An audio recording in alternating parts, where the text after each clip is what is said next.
righty, everybody. Welcome into the high noon stream here on the Radio Misfits podcast platform. I am Pugs Moran.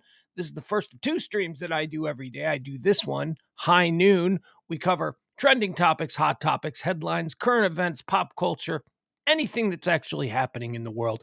If it's happening, if it's trending, if people are talking about it, then I try and give it to you here today at noon every Monday through Friday. Little bite-sized morsels. I tell you what's trending. I give you a quick hot take on it. And then we move on to the next. You're free to join us in the chat room. Would love that. Come join. Come one, come all. Everybody get in the chat room, have a conversation, mix it up.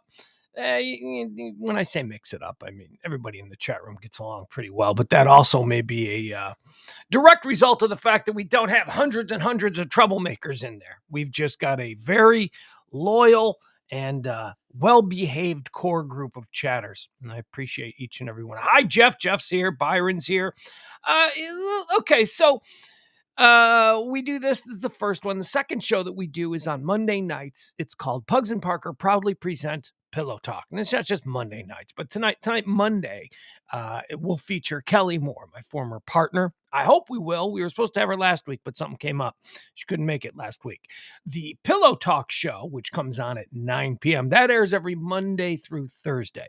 It's just that on Monday nights, as we're experiencing this evening, on Monday nights, it'll be me, Parker, and Kelly. So there you go. That's all you need to know. Let's get into what today is. Let's tell you about what's happening and why today is, well, today. It is high noon on Monday, the 27th day of June, year of our Lord 2022. It is the 178th day of the year. There are 187 days remaining until the end of the year.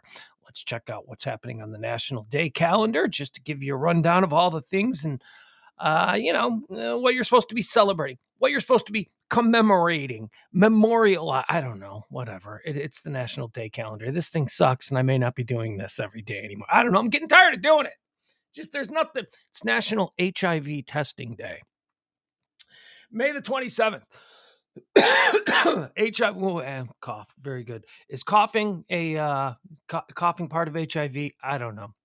Anyway, it's National HIV Testing Day. If that's a thing that you're into, go get tested. It's National Ice Cream Cake Day. Don't get me started on ice cream cake. Ice cream cake is fantastic. I love ice cream cake. When I was a kid, there was and I can't find it anywhere. When you have something that you enjoy as a child, you often spend the better part of your grown adult life in grocery stores searching for that item. Just for whatever reason, sentimental attachment. There was this like garbage cake. I have to imagine that it was like the lowest rung of the frozen ice cream cakes, but it came in a little cardboard box, and it was rolled up, and it looked almost like a ho-ho, like a frozen ho-ho in there.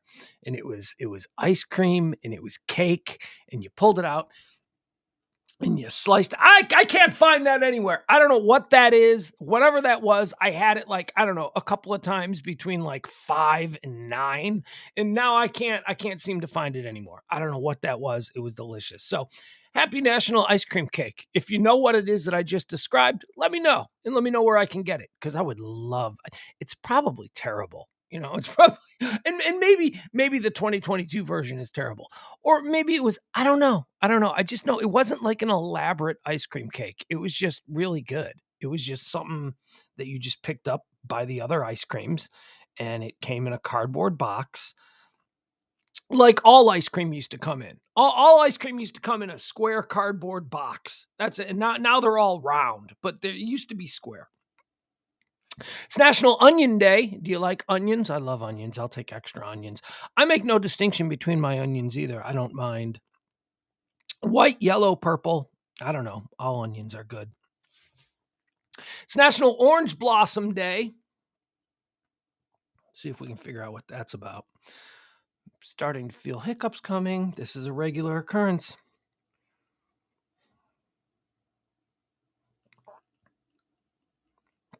There it is. Fudge. God. You know what it is?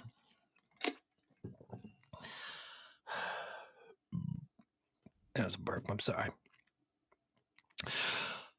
So those of you who tune in regularly, you know that I battle hiccups. And it always happens at the start of the show, and it goes away, and it's fine.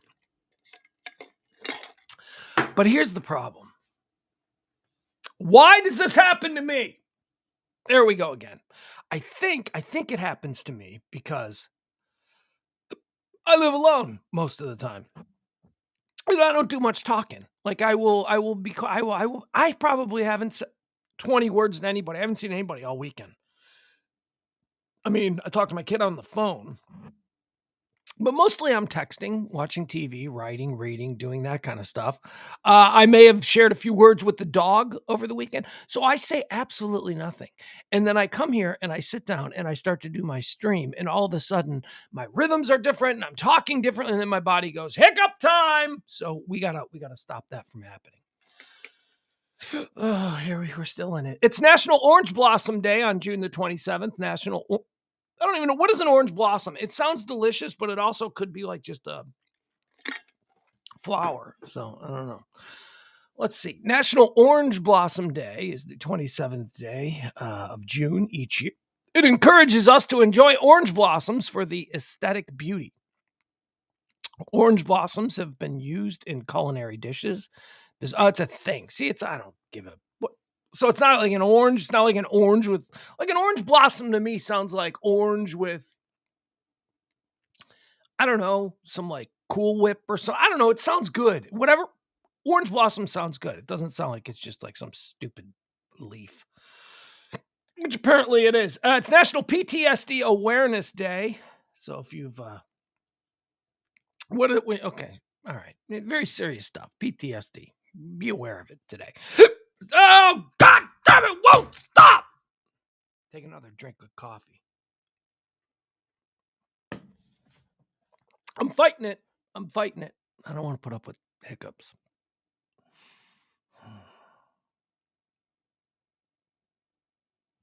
So how you guys doing? Byron's here. Adam's here. April's here. Hold on. It's a hiccup thing. It'll go away.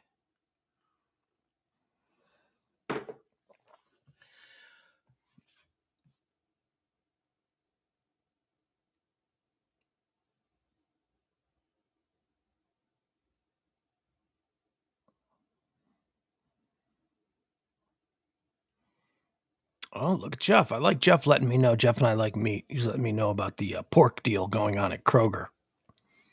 Pork shoulder? I don't know how to do. I do chops, dude. I don't know how to do a pork shoulder. I don't want to do a pork shoulder. That sounds way too involved.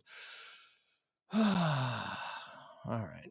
Let's get out of the day of. Let's get into this day in history and let's forge ahead and let's see if I have now distracted my mind enough to regulate my breathing so that I don't have hiccups. Bored on this day. Let's do some history. We start out with the history of this day. What happened on this day in history? On this day in 1950, the United States decides to send troops to fight in the Korean War. On this day in history, the Korean War started. On this day in 1974, the United States President Richard Nixon visits the Soviet Union. I remember he went to China. Did he go to Soviet? I don't remember going to Soviet. Okay, I guess he did. Credit where credit is due. 1976, Air France Flight 139 from Tel Aviv to Athens is hijacked en route to Paris. So it was flying. Okay, so Air France Flight 139 was flying from Tel Aviv to Athens and then on to Paris. It was hijacked after the Paris leg and taken to Uganda, Entebbe, Uganda, hijacked by a bunch of people from Uganda. This story, planes were hijacked all the time back then, Pugs. What are you talking? Well, but this is the hijacking that introduced us, the world, who placed Idi Amin on the world stage. Idi Amin, ladies and gentlemen, dictator of Uganda. This particular hijacking in 1976 has been the subject of numerous films, not the least of which Amin, I believe, was the Idi Amin made-for-TV movie. Raid on Entebbe, which is a big movie. The Last King of Scotland. You ever seen The Last King of Scotland? Oh, all of these. So this one event on this day in 1976, a number of movies you can see that depict the events of this day. The Air France hijacking that was taken to Uganda and introduced us all to Idi Amin. 2015 on this day. Now, I only mention this because it stood out to me because I don't know what this is. On this day in 2015, Formosa Fun Coast Fire. Okay, so that sounds like a place where you take the kids, right? Formosa Fun Coast Fire. Fire doesn't sound good, but the rest of it does. A dust fire occurs at a recreational water park in Taiwan, killing 15 people and injuring 497 others, 199 of them injured critically. What is a dust fire? I need to find out what a dust fire is. I guess I don't, let's see here. Well, what happens with a dust fire? A dust fire is a rapid combustion of fine particles suspended in the air within an enclosed location. Dust explosions can occur where any dispersed powder combustible material is present in high enough concentrations. Okay, so that's what a dust fire is. But what happened at this Formosa Fun Coast place? What happened here? How did a bunch of kids at a water? Oh my God! They've got pictures. Oh, a vivid screenshot of the fire as viewed from the stage. On June 15th, a dust fire occurred at the Formosa Fun Coast, a water park in Bali, New Taipei, Taiwan. Staff of an outdoor color powder party sprayed clouds of cornstarch towards the participants, which ignited. I shouldn't laugh. That doesn't sound fun. It sounds like an oops, but the fire lasted 40 seconds and burned 508 people, killing 15 and leaving 199 in critical condition. Initially, only patches of airborne cornstarch caught fire and extinguished almost instantly.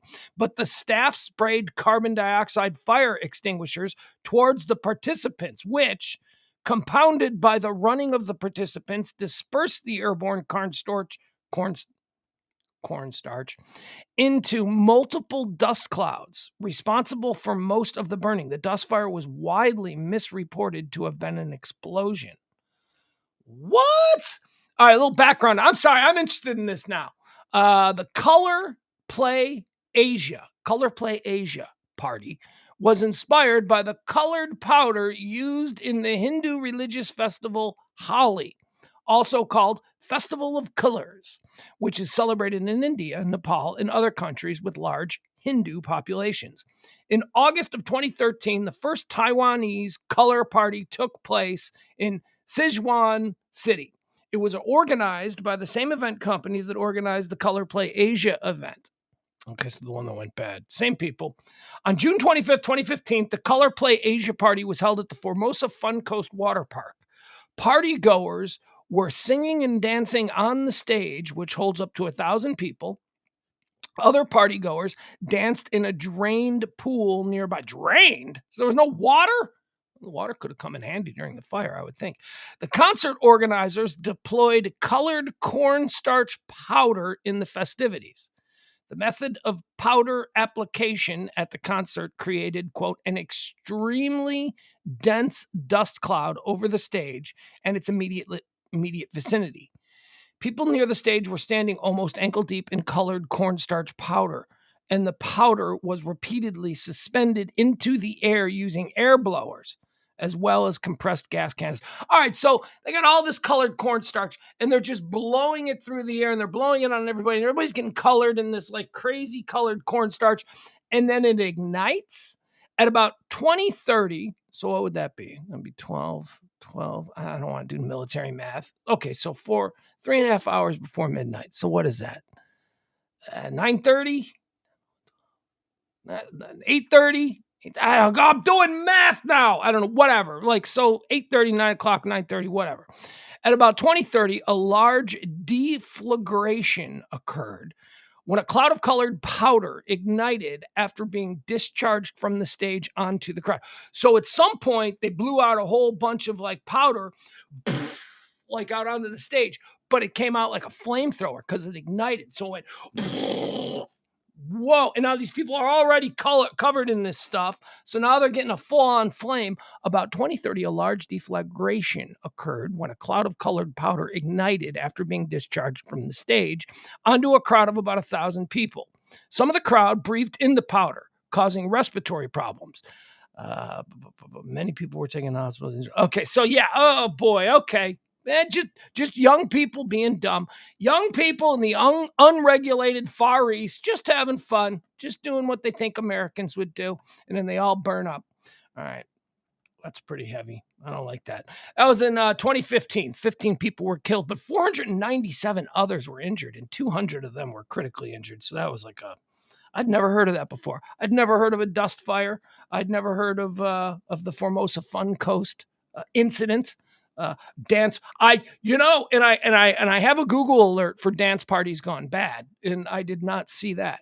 Let's get into some births. Some people who were born on this day. Helen Keller was born on this day in 1880. Helen Keller, American author, academic, and activist.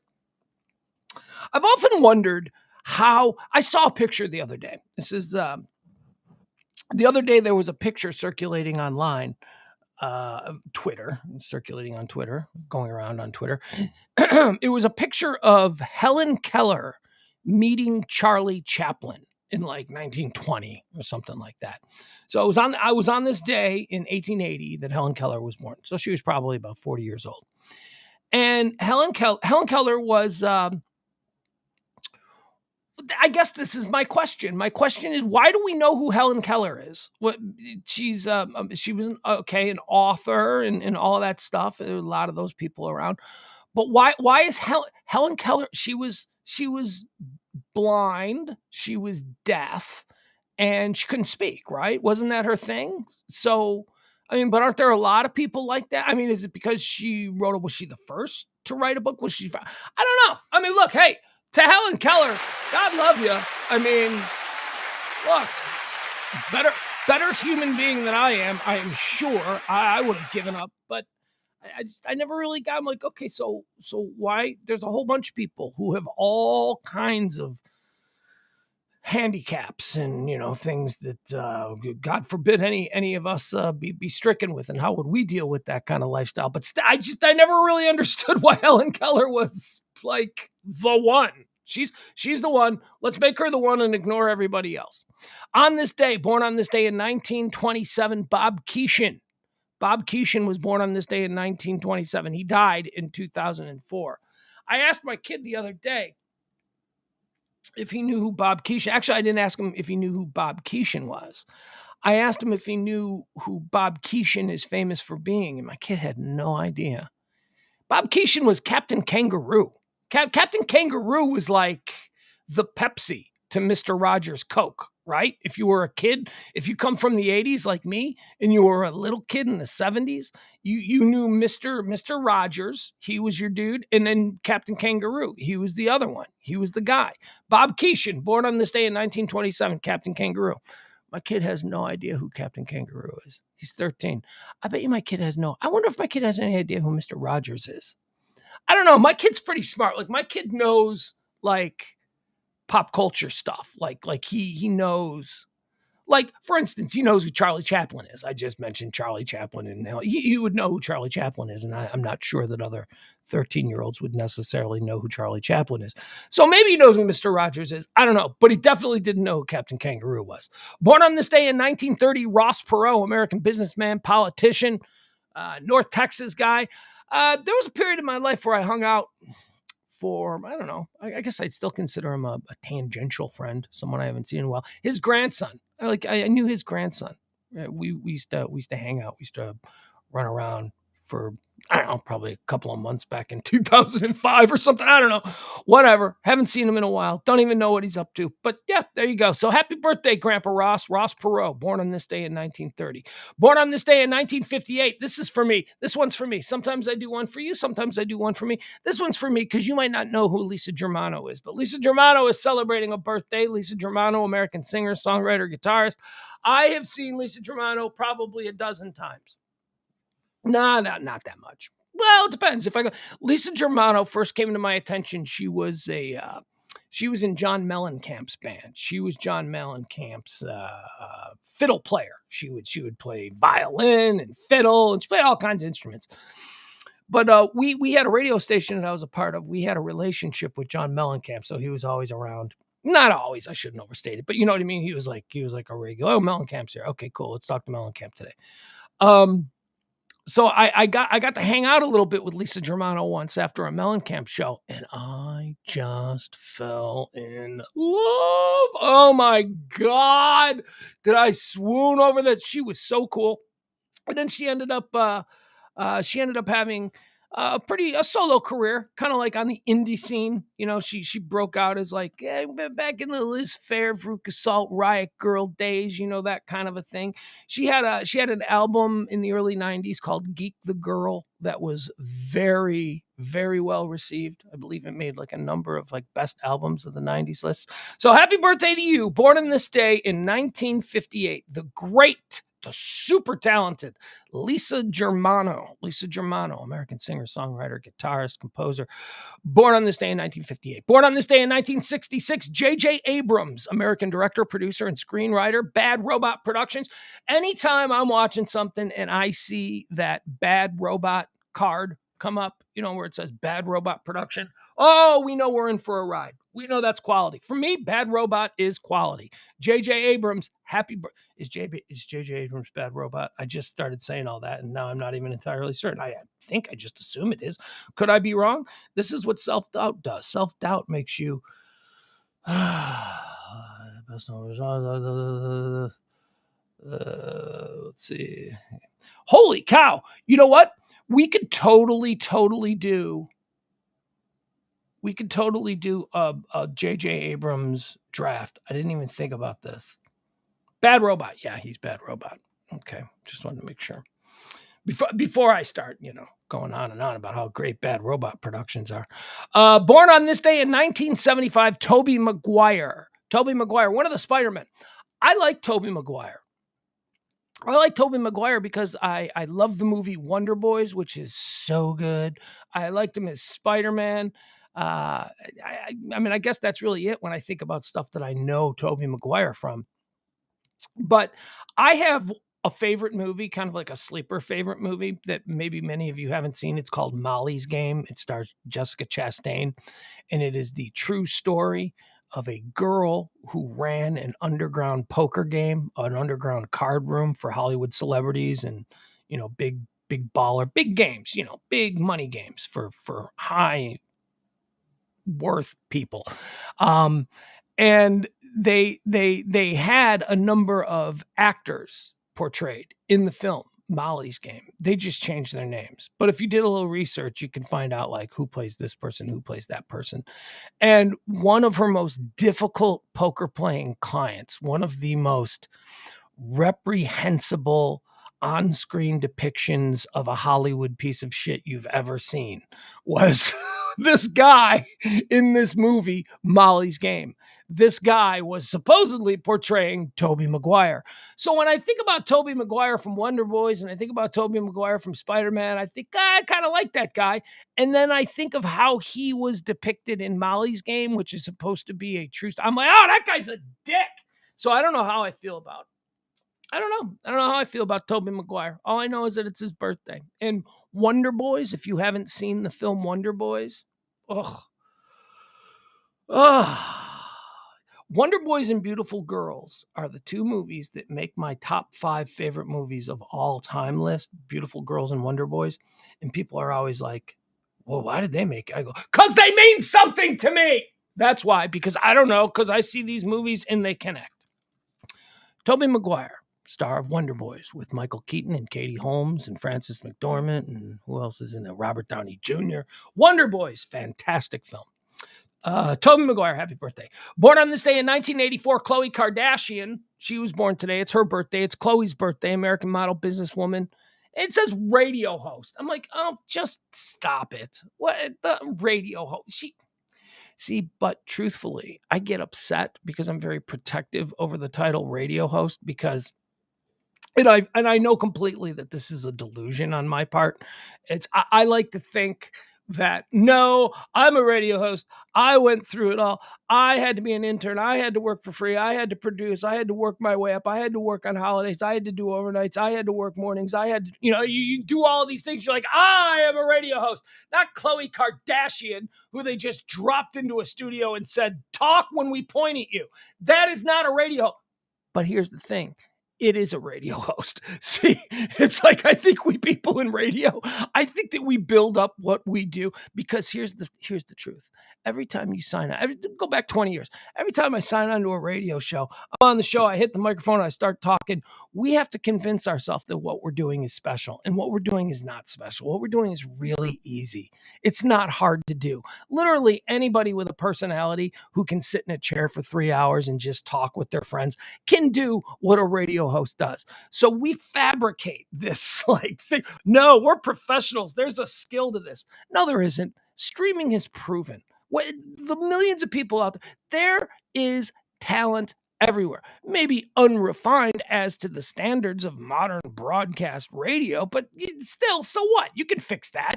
You can learn how to dot the I's and cross the T's. So you know what, Khloe Kardashian, you are a radio host, because there ain't nothing to being a radio host, and I need to stop thinking there is. Happy birthday, Khloe. And that ends my rant on Khloe Kardashian. How about some deaths? We got some deaths. Some people died on this day. On this day in 2001, the world lost just a gem of a guy. Jack Lemmon. Jack Lemmon died on this day. I love Jack Lemmon. Who doesn't love Jack Lemmon? Has Jack Lemmon ever done a movie or a performance where people went, that guy's a piece of shit? Jack Lemmon was like, he was always a good dude. And although I never met Jack Lemmon, I did stand at Jack Lemmon's gravesite. Yeah, I know. Isn't that a weird thing to say? It's there's a point to it, because Jack Lemmon has like the coolest gravestone that I've ever seen. I actually have a picture of it. So I was in LA, and it was like a Saturday afternoon. We had a thing. We were probably there for we were there for the Grammys. This particular trip was another one of the Grammys trips that we went out to LA for. And the Grammys are on Sunday night and Saturday afternoon, and hanging out at the hotel, and like, what are we going to do today? I don't know. We're in LA. We could do anything. And Richard Hunter, who is a former host on the station that I used to work at, Richard Hunter goes, hey, why don't you come bum around with us today? We're going to go run around LA. And, Richard Hunter, he's an interesting guy. He does things that you would not normally do. So I'm like, okay, all right. So I'll just go hang out with Dick for the day. So I get in the car, and it's Dick, and it's a bunch of his interesting friends. And we get in the car and we start driving. And I'm like, so what are we doing today? He goes, we're going on a tour of Hollywood gravestones. What? We're in Hollywood. I want to go. Take me to the Chinese Theater. Take me to the Walk of Fame. I want to do all this stuff. And here I am. I'm in a car with a bunch of goth-looking people, and they're all like, let's go to West Lawn or whatever. I don't know, some famous Hollywood middle of downtown cemetery. So we go there, and it was cool. It was interesting. Look, if you ever have an opportunity to run around and do something outside the normal with Dick Hunter, do it, because it's it's not the normal thing, and it was interesting. And I saw Marilyn Monroe's grave, and I saw all these famous people's grave. And then we get to Jack Lemmon's gravestone, who died on this day in 2001. And it's just a black gravestone, and it just says, Jack Lemmon starring in. That's it. That's all it said. Jack Lemmon starring in. And then there's a grave right there. There's no dates, no birthday, no nothing. Just Jack Lemmon starring in. I always thought that was great. So good for you, Jack Lemmon. Died on this day in 2001. Died on this day in 2015. Chris Squire, English musician, bass guitarist, singer-songwriter, member of the rock band Yes. Chris Squire I never met, but I never met Chris Squire only because my friend Gary wouldn't let me meet Chris Squire. My buddy Gary owned a recording studio, and he was friends with Chris Squire. Yeah, Chris Squire from Yes. Yeah, some dude who owns a recording studio on the south side of Chicago is actual friends with a guy in Yes. And I don't know how it happened. Years and years ago, they recorded together on something. And my buddy Gary had a very unique blues meets rock style guitar playing. style, I guess. And Chris Squire liked the way he played guitar, and he liked the way he recorded them. So whenever Chris Squire of Yes was in Chicago or the Midwest or whatever touring, he would always stop in at Gary's studio to lay down whatever it was. He would say, he's like, yeah, we tour all over the Midwest, and then we get to Chicago. I just make plans to go stop by Gary's, and I lay down every idea that I've had for the past couple of weeks, and we get it on tape. So I remember one time I was going over to Gary's. Gary's like, yeah, you can't come over tonight. I'm like, why? What do you mean? I come over every night. We hang out in the studios. He's like, oh, but Chris is in town and he wants to record. I'm like, you won't let me hang out at the studio the one time you've got like a bona fide actual rock star in studio? I can't come. I come and I hang out with all these hip hop guys. I hang out with all of these like indie rock dudes. He goes, but you've got a legit rock and roll Hall of Fame level dude in Chris Squire, and you wouldn't let me come over. So there you go. So I didn't come over. I mean, I got it. I understood. He wants to keep it very, quiet, wants to make them comfortable, doesn't want people hanging out. I get it. But I had never thought of myself as a hanger out. And apparently in that moment I was. So Chris Squire died on this day in 2015. English musician, bass guitarist, singer, and songwriter. Sadly, my guy Gary would die 3 years later, 2018. Not good. 2018 also passed away. Joe Jackson. On this day in 2018, Joe Jackson died. American manager, father of Michael Jackson, father of Janet Jackson. Boy, that's a guy. A lot of stuff came out after he died. Joe Jackson. That's for sure. A lot of questions about the way he lived his life. But hey, whatever. I don't. Let's see here. Let's get into what's trending today, because this is what we are here for. What is trending today? Well, the Roe versus Wade thing is trending. Are there still protests going on? Okay, so on Friday, the Supreme Court overturned the Roe versus Wade thing. I don't know. What do you want me to say about it? I've been confronted with this all weekend. And, sure, it's the number one thing that's trending. It's what everybody's talking about. So what are my thoughts? Well, I'll tell you my thoughts on these protests. So I was watching the protests all weekend. And this is my thought on protests in general. Protests don't work. They don't work. I know we tell ourselves that they work. And the modern peaceful protest where 100,000 people show up in the center of town and just stand around and yell shit, that is sort of the compromise that society has sort of brokered with people who are upset with decisions or the way, our culture or society are trending. You can all get together. You can all go down to, depending on where your city is, the town square, and 100,000 of you can gather there, and you'll screw up traffic for people in the immediate area. And we'll have to put some more police there. And then when you're done yelling, you guys can go home and do whatever you want. That's the compromise. And that compromise doesn't work. That compromise does not work. What does work? Shaking people to their very foundation, making people, forcing change, inconveniencing 300 motorists who happen to be around the city center during the time of your protest is not going to resonate with anybody. The rest of us, we're just gonna flip the channels. We're just gonna move to another channel. Oh, that's happening on TV. That's a TV show. That's not happening in real life. So what am I suggesting? I don't know. I don't know what I'm suggesting. I'm just telling you, I do not believe that peaceful protests work for anything but to inconvenience those who happen to be caught in the immediate area. That's it. That's all. I mean, we see this. In order for change in our society to happen, like 7 out of 10 of us have to be inconvenienced by it. We see this with school shootings. We see this with mass shootings. We watch them happen. We recognize that no one we care about has been killed. We clutch our pearls in a show of, oh, isn't it terrible for the victims? And then we move on with our life because it didn't happen to us. The people who actually get engaged and get involved in, and I'm talking now about shootings as an issue, the people who get involved in that stuff are the people who had to bury their children, the people who, lost a loved one the people who are actually themselves shot. And then when those people start speaking out about it, they're demonized. I mean, look at this David Hogg kid. This David Hogg kid is one of the most hated people in America. And all he did was survive a school shooting. So, oh, but he shouldn't be saying stuff that I don't like. That fucking kid, he deserves to say whatever the hell he wants to say. The way our society is set up put him in a situation where he got to watch his classmates gunned down in the hallways, okay? He gets to say whatever he wants to say. Maybe you should just shut the fuck up, all right? Or ignore him. How about that? But that's just how we are. If it doesn't affect us personally, if it's not something that we like, you know who's really upset about the Roe versus Wade? Women who are pregnant right now. dads whose 16-year-old daughters on this day are pregnant in Missouri, because Missouri had the immediate, well, there are a couple of states that had the immediate thing going on. So, a bunch of well-behaved, angry women and allies who are taking to city streets over the past weekend and just basically glomming up traffic in the immediate area and then going home. I don't know.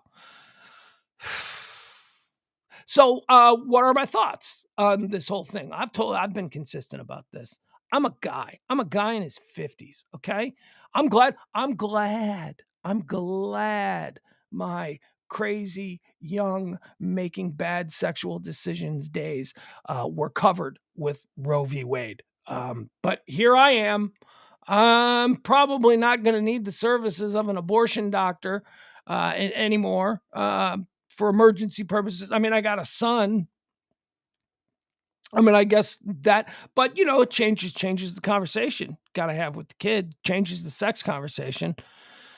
Got to be way more serious about it because there is no emergency measure anymore to take care of it.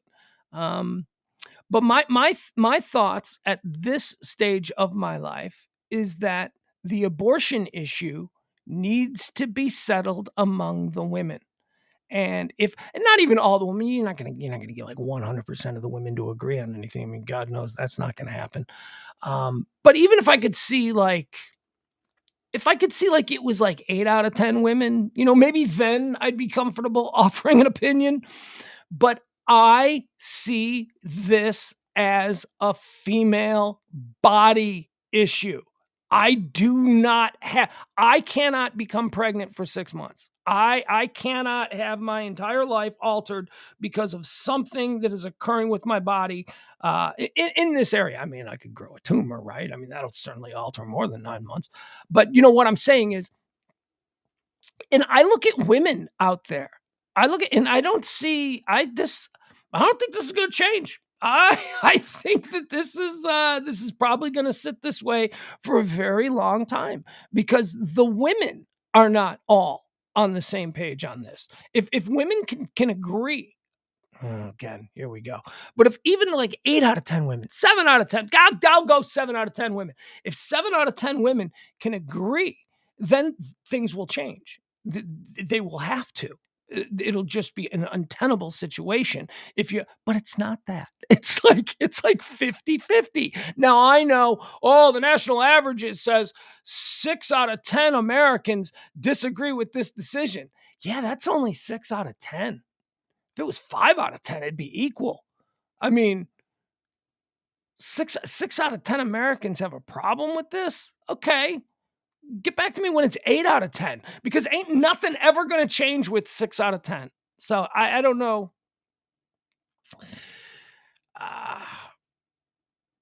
Does the, then the other thing is like, well, what does this open the door to? I mean, people are saying, well, gay marriage is going next. Yeah, maybe. Maybe. I could totally see that. 100% I could see gay marriage going away real soon. What about interracial marriage? Now that's a bit more, I totally could see it happening. Don't get me wrong. Could totally see interracial marriage going away. Legally anyway. That one would be That one would be because that, we think that's settled culture. We talk about settled law, but we just kind of assume that, a black guy and a white girl fall in love, that's okay in 2022. Maybe not. Maybe not. I don't know. But I do roll my eyes at this point when I see these protests. I see I see especially of the peaceful variety. And I'm not calling, don't misconstrue this. I'm not calling for violent protests. I'm just thinking that maybe protests as we think of them, forget about it. They don't really do anything. There's got to be something else that can be done because like I said, as long as a protest is only affecting 300 people in cars around a city area while a protest is going on, ain't nobody going to give a shit. Nobody cares. There were protests all over America this weekend. I was not inconvenienced one bit. And that's the point of a protest. The point of a protest is to inconvenience people so that they're forced to confront and think about what the issue is that is being protested. There wasn't no inconvenience for me. Everything just went on as normal. But there you have it. So that's the Roe versus Wade thing. Those are my thoughts. I can tell you that my entire life I've been pro-choice, but I'm not militant. I'm going to shut my mouth as first time ever that a middle-aged white man has decided that he should probably shut his mouth. I'm going to shut my mouth on this. Let the women figure it out. I mean, I do. I see that maybe that's my escape from this tricky argument, but I really do see it as a woman's issue. Whatever the majority of women decide. And you women, you got to make it a real majority too. Again, this 56% of women. Stop it. 56% of women ain't enough. That leaves a whole 44% of women who they need to be heard too, because 56 and 44, that's not that big of a difference. That is not that big of a sweep for you to go, well, obviously this side is right. Let's see what else is trending today. Okay, so I'm going to have trouble with this pronunciation. I've been having trouble with it all morning. Mifepristone,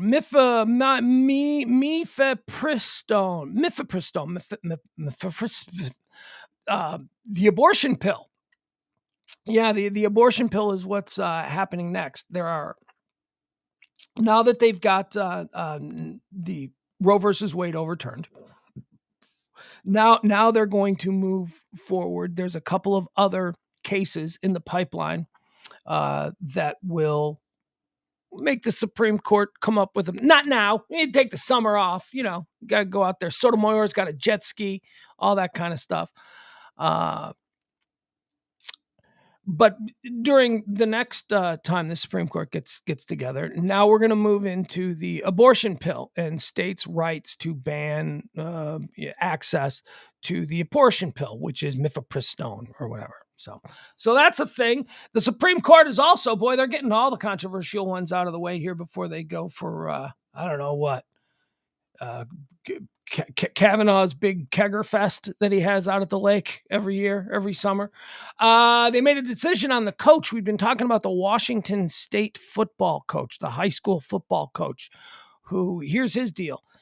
He had been by himself after each game, taking a knee on the 50-yard line and saying a prayer. Over the course of time, players from his team began joining him at the 50-yard line. And now there is a significant group of his players who join him after every game, taking a knee, saying a prayer on the 50-yard line. The school said, hey, that doesn't look good because of, church and state and all that stuff. And he said, yeah, but I'm not mandating this. They don't have to join me. And I'm just taking a knee here because this is my First Amendment right, which is like, oh, okay. Now, isn't that interesting? Because it is his First Amendment right. He can do that. You absolutely. God, support Collin Kaepernick's right to take a knee. You take a knee and you can have yourself some solemn thought at any moment. That's fine by me. You just, do your thing. So that's his argument. He's like, this is my First Amendment right. I can do this. And the school's like, no, church and state. And they fired him. They fired him because he refused to stop doing the prayer after each and every game. Of course, the reason that they don't want him doing this is because we don't want you to make boys that don't want to pray with you feel like maybe they should pray. Oh, shut up. Oh, shut up. If that, you know what?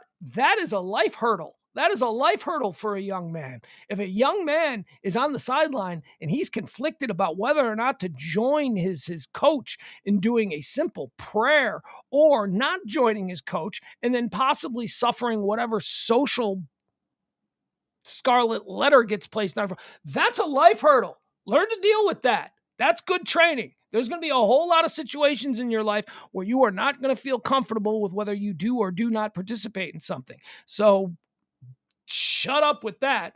Well, the Supreme Court today ruled in favor of the coach. The Supreme Court said that he cannot be fired. You cannot fire him for this. He can do his little prayer thing if he wants, and anybody that wants to join him, they can do it as well. So there you have it. That was another. Now people are all upset about that.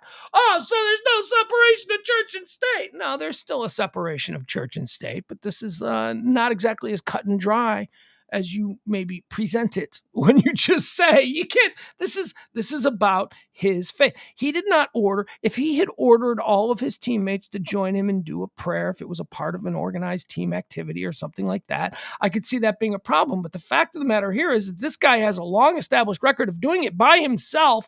And then over time, people coming to join him in his silent lone prayer is not ordering anybody to do it. People want to pray, they can pray. And I'll tell you what, if there's a team out there of Muslim kids that suddenly want to do this, now they're free to do it because there's Supreme Court precedent right there, 50-yard line after the game. If you are a Muslim football player, you now have a right to get together with the rest of your people and do it, as long as it's not school sanctioned or forced or mandated or anything like that. This is all about the First Amendment.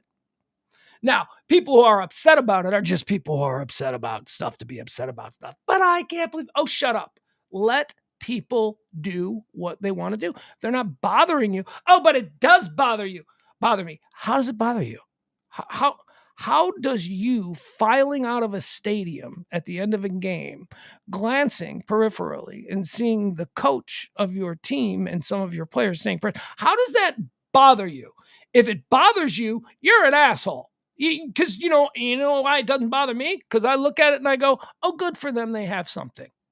Everybody needs something in this world. Good for them. That's their thing. Doesn't bother me. Helps them. They enjoy it. They're doing it for a purpose because it gives them something. And you're just going to be like, separation of church and state. Oh, shut up. This isn't like you can't graduate unless you genuflect on your way up the stage. This is not the same thing. This is a totally... So, Supreme Court, I think the Supreme Court is going to pretty much go 6-3 on everything. You could probably predict the vote on most of these issues. So, yeah, this fell in line with, what the 6-3 for the Roe versus Wade being overturned seemed to be. Although, this is why I'm so complicated. This is why I'm in the middle. Because although I disagree with the overturning of Roe versus Wade, I don't disagree with this one. I think this one was right. Okay, so what else do we have? We've got, Rudy Giuliani is trending. Now, this is a fun one. We got to talk about this. Rudy Giuliani. This piece of shit. This guy is such garbage, man. And then my problem with you, and yeah, I'm talking about you, the collective you. I'm not individually talking about anybody in the chat room who's now going to feel butthurt because I just said you. No, I'm talking about you people out there. How can any reasonable person, okay? How can any reasonable person take a step back and watch the collective behavior of Rudy Giuliani over the last 3-4 years and not go, holy shit, that guy's a fucking crazy person.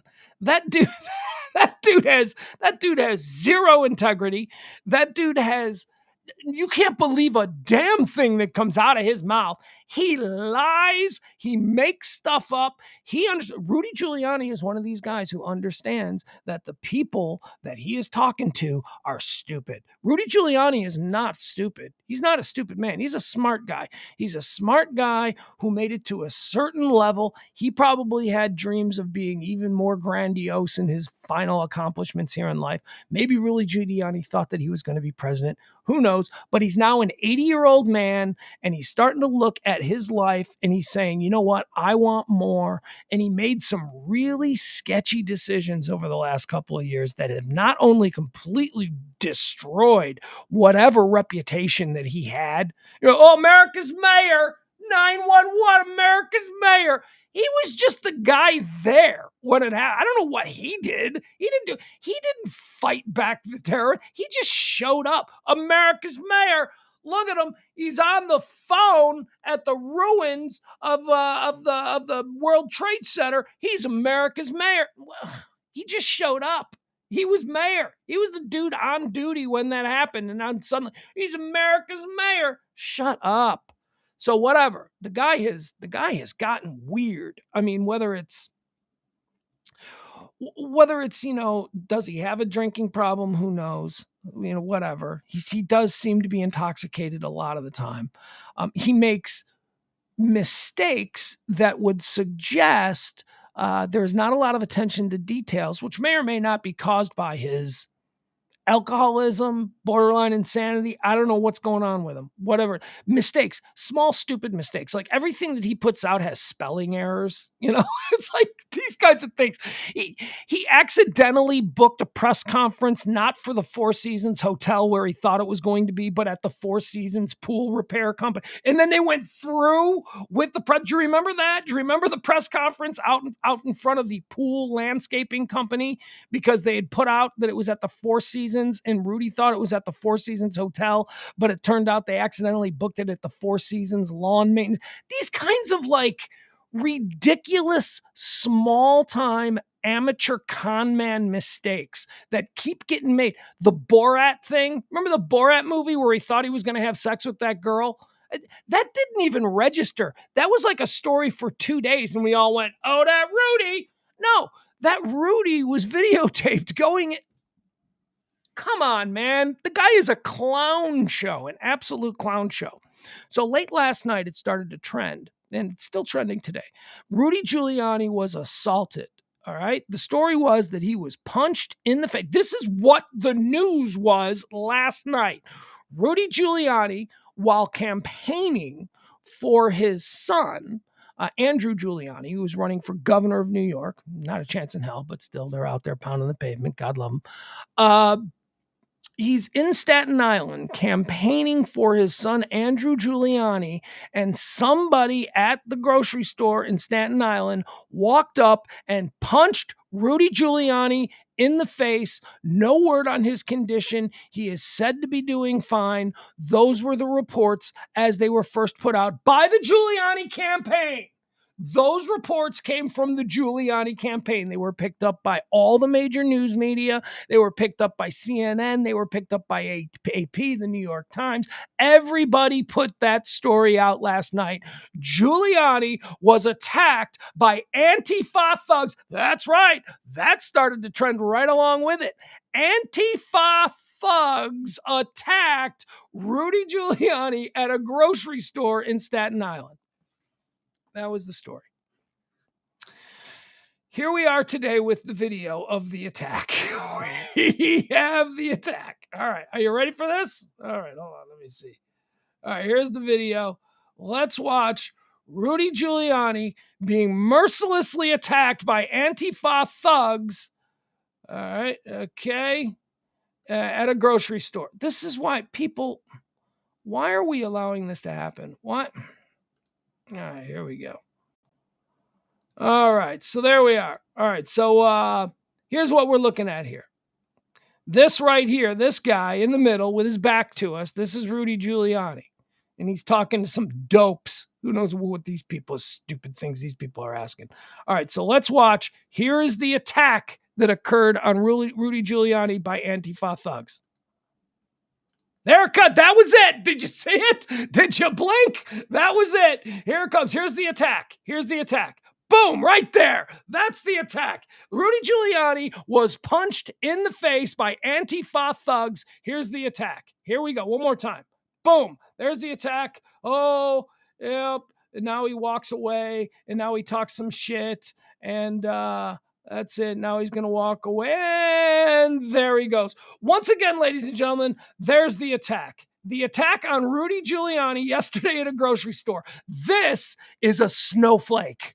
This is a pussy. This is somebody who is clutching pearls and wants everybody to go, oh, feel bad for me. Feel bad. Look at, I was attacked. He wasn't attacked. They lied. They outright lied about the story that occurred because they know that the people that will spread the lie are dummies. And those are the dummies that they're talking to. And I'm talking about the right-wingers out there. I'm talking about you maniacs on the far right. And I can tell you, half of you retweeted this. There are a whole bunch of you on my Twitter that retweeted that Rudy Giuliani was attacked by Antifa thugs, and you're all a bunch of morons because you wanted to believe it. Now, I hope you same people are retweeting this saying, hey, sorry, got it wrong. Seems like Rudy maybe overreacted a little bit. This wasn't exactly an attack by Antifa thugs. Here it comes. Boom. There it is. Patted him on the back, and he talked some shit. That's all he did. Fucking Rudy Giuliani, man. I'm sorry. I can't take this guy anymore. I can't. That was the attack. All right. So let's see here. Is this Rudy's account of the attack? Let me see here. What did Rudy Giuliani himself? We just saw it. We saw the attack. Rudy says, I'm standing there with constituents, and all of the sudden, I feel this immense shot on my back. Everything begins to tingle like somebody shot me. Luckily, I'm a 78-year-old who's in pretty good shape, because if I wasn't, I'd have hit the ground and cracked my skull. Suppose I was a weaker 78-year-old, and I had cracked my skull and died. That's what Rudy says happened. Rudy says that I'm just standing there, minding my own business, and all of a sudden I feel a shot on my back and everything begins to tingle, like somebody shot me.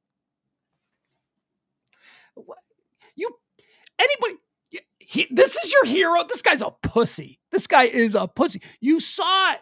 You saw what happened. He got patted on the back, and a guy said, you're a piece of shit. That's what happened. That's what the guy said. The guy walked up, patted him on the back, moved around to the front so he could make eye contact with him, and said, you're a piece of shit. Never at any point did that dude attack Rudy Giuliani. He touched him on the back. He patted him on the back, very lightly, by the way, very lightly, patted him on the back, and then made eye contact with him, and then said something insulting. And he was, oh my God, I thought somebody shot me, Rudy Giuliani says. Luckily, I'm a 78-year-old who's in pretty good shape. No, you're not. You're a piece of trash. You're a piece of garbage. You're a broken down, old, sad man. You look like goddamn Nas.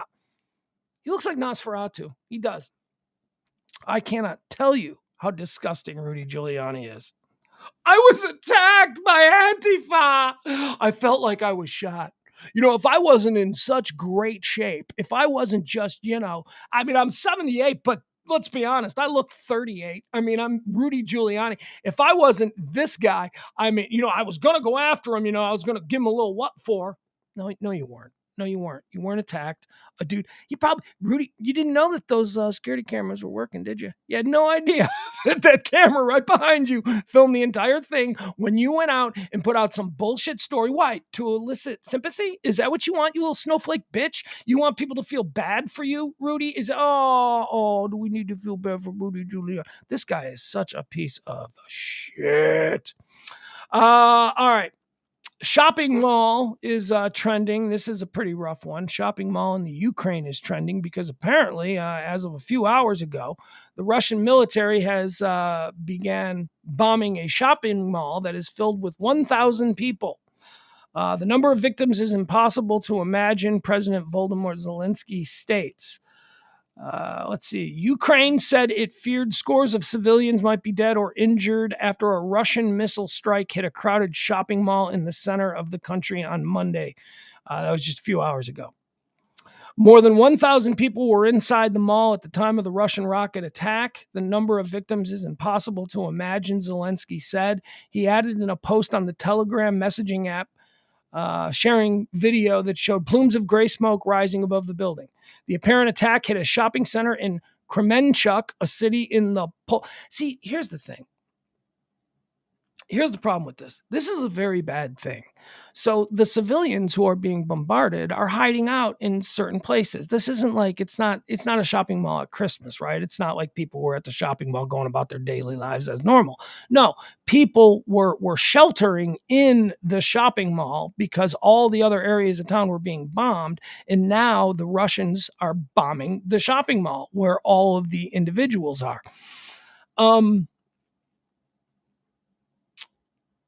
If this had happened 2 months ago, if this had happened in the opening days of the war, this would have been an international incident. This is a huge, but unfortunately, we're done. We're done with the war. We're done with the war in Ukraine. So certainly in the West, the summer has started. We're taking vacations. We're forgetting about all of this stuff. Right now is the time for Putin to do any kind of mass murdering that he wants to do, any kind of horrible crimes against humanity that he's got up his sleeve, anything that Putin wants to do, now is the time for him to do it, because we, and I will speak for us in the West, I really can't speak to the people in Europe. I don't know what it's like over there, but here in the West, we've moved on. We're done. Doesn't matter. He could start mowing down school buses filled with children. And in the West, we'll just be like, well, it's 4th of July weekend, so I'm just trying not to think about all that. So this is a big deal. This shopping mall situation is a huge deal, and a lot of people, it looks like, have been killed, a lot of innocent civilians. The videos that I've seen are horrible. They just look like, I mean, again, I say this, if this had happened a month ago, maybe this would be a much bigger story, but it's just not. And as it is, it's trending at number 4 across all platforms. Can't really get much higher because it is 4th of July weekend here in the West, and we're moving on to bigger things. Bigger things like Alec Baldwin. Alec Baldwin is trending. Alec Baldwin is trending with Woody Allen. Why? Because Alec Baldwin has... he has announced that he will be doing an interview. I don't know what this is. Like, was he doing interviews now? Alec Baldwin is going to be conducting an in-depth one-on-one interview with Woody Allen on Instagram. I got to tell you, I'm a little interested in this. Alec Baldwin to interview Woody Allen on Tuesday. Let's see here. Alec Baldwin has announced an interview with director Woody Allen, who has faced backlash after his adopted daughter, Dylan Farrow, alleged that he sexually abused her as a child. He didn't. Maybe I'll get into that later. That backlash was recently renewed with the 2021 release of HBO's documentary series Allen vs. Farrow, in which she and mother Mia Farrow further detailed the allegations that first came forward with in 1992. Baldwin made the announcement on his Instagram account Sunday night, writing, "Let me preface this by stating that I have zero interest in anyone's judgment and sanctimonious posts here. I am obviously someone who has my own set of beliefs." Oh my God.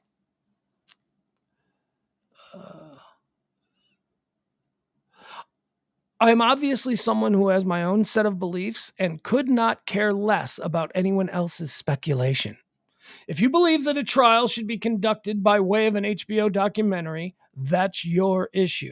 Baldwin making reference to the Woody Allen thing. The interview will take place on Tuesday on Instagram Live at 10:30 a.m. Eastern Time.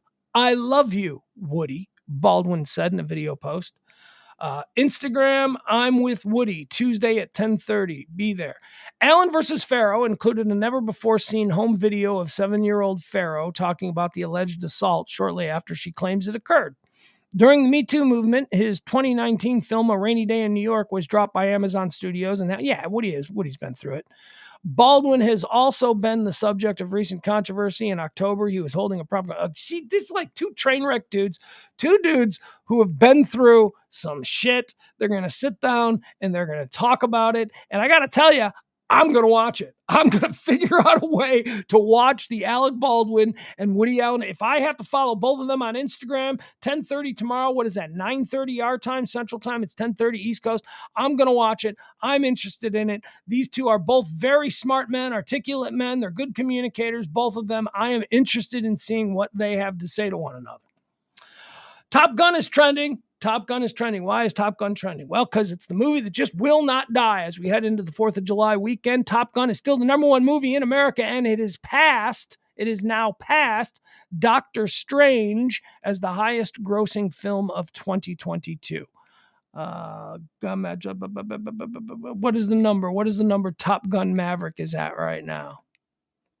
I'll probably see it again. My kid's like, well, I'd go see that again. Like every time we see something, I'd see that again. I'm like, you know what? Actually, I'd see it again too. Maybe. Is that where we are? Is that where we are now? There are so few good movies that actually make you feel like you used to feel when you went to a movie theater. Like that's the thing about Top Gun Maverick. When we went and saw Top Gun Maverick, it was the first time in a very long time, and maybe it has to do with the pandemic. Maybe it has to do with just the way we consume, video and TV and movies and all that. We do it from our beds and our couches, and our easy chairs. It's all very convenient. When I went and saw Top Gun Maverick a couple of weeks ago, it was the first time I felt like I was in a movie theater in decades. I mean, it was like a return for me to that movie-going experience. It felt like a movie that I should be seeing in a theater. It was familiar to me because, of course, it's Top Gun. Paramount and Skydance's all-American blockbuster Top Gun Maverick is still flying high at the box office, crossing the coveted 1 billion milestone over the weekend. It's the first movie of the year and only the second in COVID times, following Sony's Spider-Man No Way Home, to reach the $1 billion benchmark. It's even more impressive that Maverick hit the 1 billion benchmark without playing in China or Russia, two major markets. After only 31 days on the big screen, Top Gun Maverick has become Tom Cruise's first movie to surpass 1 billion at the worldwide box office. That really is incredible. That is, if Top Gun Maverick was playing in China, forget about Russia. I mean, just in China alone, it went to $1 billion worldwide without China. Good Lord. After only 31 days on the big screen, Top Gun Maverick has become Tom Cruise's first movie to surpass 1 billion at the worldwide box office. Previously, 2018's Mission Impossible Fallout ranked as the actor's most successful film, with $791 million worldwide. So there you go, Top Gun. Top Gun is still cranking it out. And it passed Doctor Strange. Doctor Strange in the multitude of multiverse of man. Whatever. I recently saw the new Doctor Strange movie. One of the great, my son and I, my 13-year-old son and I, we have a lot of things in common. And when we connect on something, it's very good. One of the things that we have not connected on, though, is who we like in the Marvel Cinematic Universe. Like, we both like Thor, okay? So I guess that's it. So we both really like the Thor movies. But I love the Doctor Strange movies. I love Benedict Cumberbatch as Doctor Strange. I feel that character is a bit more adult. I think that character is a bit less silly. He's funny. He's Doctor Strange is funny. He's smart. He's a wit. Cumberbatch plays him like just so incredibly well. So I saw the new Doctor Strange movie over the weekend. I didn't see it with my kid because my kid, he's like, yeah, I don't really like Doctor Strange. Yeah, you suck. What do you mean you don't like Doctor Strange? What's not to like? Wanda's in this one. You got to like anything with Wanda. And it's not just Wanda. It's not just Wanda Maximoff that's in this. It's the full-on Scarlet Witch. The full-on Scarlet Witch. Not just Wanda Maximoff. Full-on Scarlet Witch in this one. So that was kind of cool to see. Subway is trending. There's a Subway in Atlanta. This is a stupid one. So two moms and their kids were there. Two moms who work at Subway in Atlanta. They got their kids sitting at a table, probably coloring. The moms are working the desk or front or counter, whatever you want to call it. Some dude comes in, he gets too much mayonnaise on a sandwich, so he kills them both. In front of their kids. Senseless dispute about mayonnaise ends with Subway workers' deaths. The suspect allegedly whipped out a gun because there was too much mayonnaise on his sandwich. A customer was apparently so enraged by the serving of mayonnaise on his Subway sandwich that he pulled out a gun and opened fire in the Atlanta fast food shop. Cops say the suspect whipped out a gun during the dispute and shot two employees, killing one and severely injuring the other. Okay, that's good. So the other one is not dead. Officials have not yet released the name of the victims nor the suspects. Willie Glenn, the owner of the sub shop, told Fox 5 that one of the victims' kids was in the store. Oh, there you go. Just one of the kids. Okay. One of the victims' kids was in the store at the time and bore witness to the shooting that killed his mother. The other victim was reportedly taken into surgery. There is no word yet. He said both victims were young female model employees who had only started working at the shop within the last few weeks. It breaks my heart to know that someone has the audacity to point a weapon and shoot someone for as little as too much mayonnaise on a sandwich.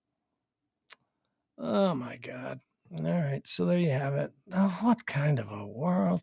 What kind of a world hath we wrought? Jack Sparrow is trending. Hey, who's looking forward to some Jack Sparrow news? What's the news? I preface this, it's trending, but it comes from the Washington Examiner. And the Washington Examiner is not a real newspaper. It's like one of these real sketchy, it looks like a real newspaper.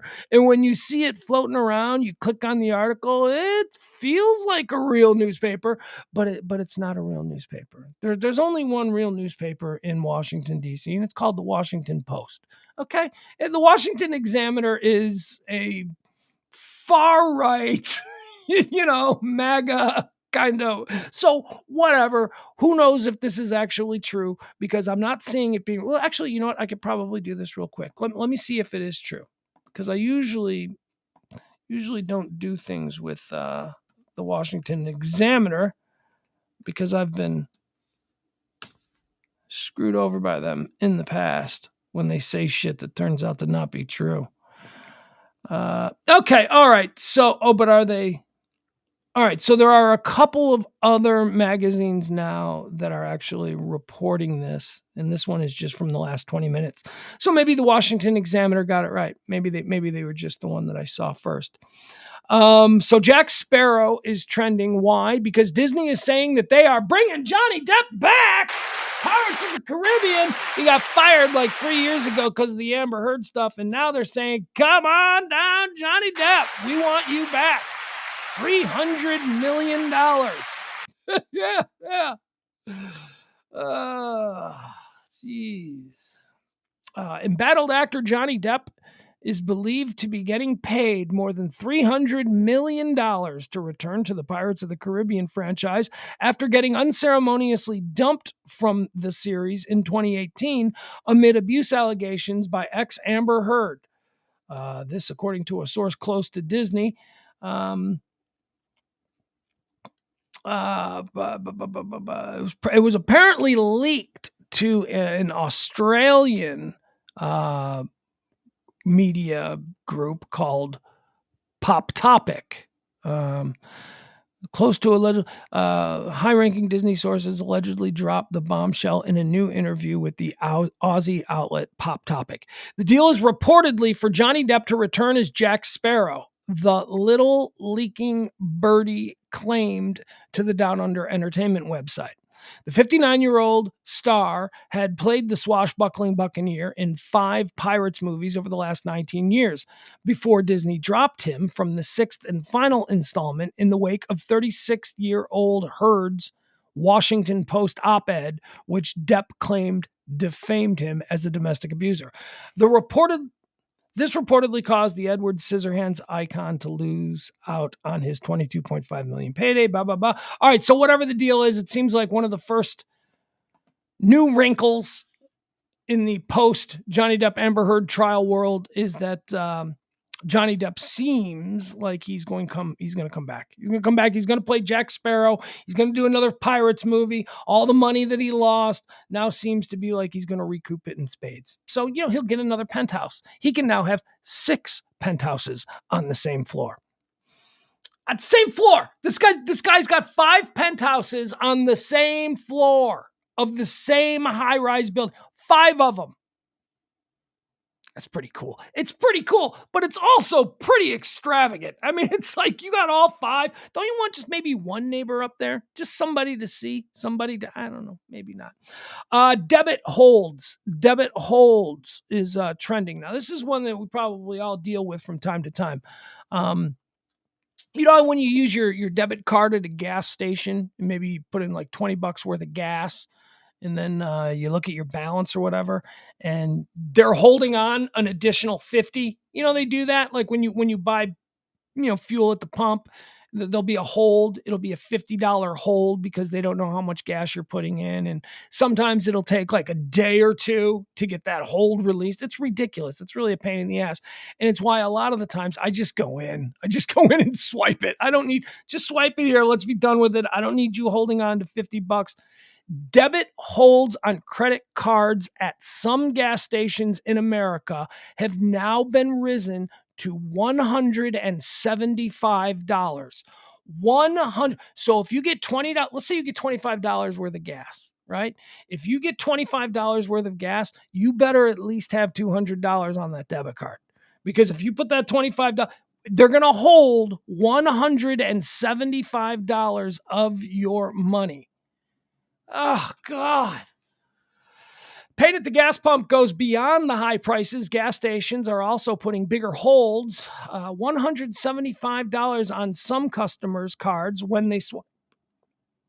When drivers insert a credit or debit card at the pump, the gas station doesn't know how much fuel you're going to buy, and it will place a hold on the account for an amount set by the gas station. Merchants authorize the payment networks. Oh, hold on.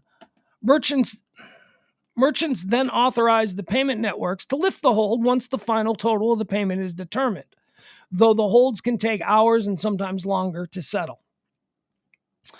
This raises risks for overdraft penalties for debit card users and eating into credit limits during these holds. All right, so that's happening now. So, if you're just used to that being a static 50, you may see more money being held from your debit cards if you fill up at the pump. They're just going to hold on to more of your money. General Creosote. This one made me laugh. General Creosote is trending. Now, do you know who Mr. Creosote is? This is why I laughed at this trend. Was it Brazil? Was it Terry Gilliam's film Brazil, or was it a Monty Python movie? I'm not entirely sure, but Mr. Creosote was this giant. It's a Monty Python thing. He's this giant fat man who goes into a restaurant, and the maitre d' and the waiters are all bending over backwards for him. He seems to be of some importance, but he is just massive. He's like 800 pounds, and he just gorges himself. He just indulges in everything. And then they bring buckets out to Mr. Creosote, and Mr. Creosote like vomits, better get a bigger bucket, like that whole thing. And then the joke, the punchline is when he is done eating and he has vomited all over this fancy restaurant, and he is just a gigantic 800-pound mess of a man in a tuxedo.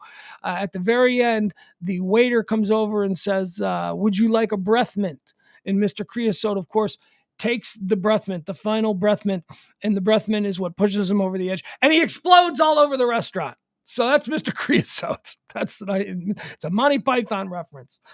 General Creosote is trending because apparently Putin is in such dire need of generals. They have brought a Russian general, out of retirement. This dude has been retired for like years and years. They brought this guy out of retirement. Oh, crap. Okay, I accept. Fine. They brought this dude out of retirement because the war is apparently not going so well. And they're calling him General Creosote. Wait, you see this guy. Hold on. Look at him. Look at that guy. That's what they're down to. That's what the vaunted Russian military is down to. General Creosote. Look at this guy. They say he weighs almost 400 pounds. That's it. He's the guy that's going to save the war. So General Creosote is trending. There you have it. Actually, is there more? Should I read? What's this guy's deal? Maybe I should read up on him a little bit. General Pavel, a veteran of Russia's disastrous war in Afghanistan, is being dragged out of retirement to join the battle in Ukraine. He is said to eat 5 meals a day and wash it all down with a bottle of vodka. An obese Russian retired general has been sent to fight on the front lines in eastern Ukraine because Vladimir Putin is running out of senior officers. The veteran of Russia's disastrous war in Afghanistan is known as General Pavel. A senior intelligence source last night told this reporter, blah, blah, blah, Putin is now scraping the barrel. Most of his best and battle-hardened senior commanders have been killed or injured fighting in Ukraine, so he's resorting to sending second-rate officers to the front who don't last very long. Now he's dragging generals out of retirement, and one of those is General Pavel. Putin is like a mafia boss who no one can refuse to obey. If a retired general gets a message from Putin saying Mother Russia needs you to fight in Ukraine, there isn't much you can do. There is now escape from Russia thanks to the sanctions. All right, that's there. Whatever. All right, so there you go. They're calling up big fat old retired guys. That dude used to be in charge of the Russian special forces for 20-something years. That dude was in charge of the special forces. Apparently he has let himself go. General Creosote. Green Day is trending. Why is Green Day trending? Oh my God. Okay. So Green Day is trending because Billy Joe Armstrong, very upset with the Supreme Court decision. He's also, here, let me see if I can pull this up so I can read this. Sorry, folks. There we go. Green Day is performing over there in England, and Billy Joe Armstrong got up on stage and said, F America. Green Day star Billy Joe Armstrong says he's renouncing his U.S. citizenship during London concert. This in wake of SCOTUS overruling Roe versus Wade. Green Day's Billy Joe Armstrong proclaimed "Fuck America" and claimed he was renouncing his citizenship in wake of the Supreme Court's decision to overturn federal abortion protections. Let's see here. Armstrong made the declaration during a Friday night concert in London, telling the audience, there is too much effing stupid in this world. He also told the crowd he was going to move to the UK, a statement that was met with roaring applause. And that's fine with me. I mean, Green Day to me has always been like a British band anyway. I know they're not. I know that they're an American band, but they've always had that kind of attitude where they kind of wanted to be a British band. And you get that vibe from them. Whatever. Go on. I love you, Green Day. You guys, I love Green Day music. You guys are great. Whatever. Get over there. Do whatever you want. You're rock stars. Armstrong's remarks came as protests erupted across the U.S. Yeah, protests. After the conservative majority high court voted to overturn the landmark 1973 case Roe versus Wade. The American Idiot hitmaker has reportedly used his musical platform to protest politicians and alleged injustices. Well, yeah, American Idiot, that whole album, American Idiot, which is like Green Day's greatest album, that's a very anti-American album. This is not shocking. Let's see here. What else? F America, he says. I'm effing renouncing my citizenship. I'm effing coming here, Armstrong told the London Stadium crowd Friday night. There's just too much effing stupid in the world to go back to that miserable effing excuse for a country. He added, oh, I'm not kidding. You're going to get a lot of me in the coming days. The musician's political outcry continued Saturday night in his show in Huddersfield. Concertgoers claim he told the crowd, F the Supreme Court of America before playing American Idiot, which the band had previously said was written out of anger about not being represented by national leadership. All right. So do we have some? Okay, so why not? Here we go. We got Billy Joe Armstrong on stage. May as well see how this all went down.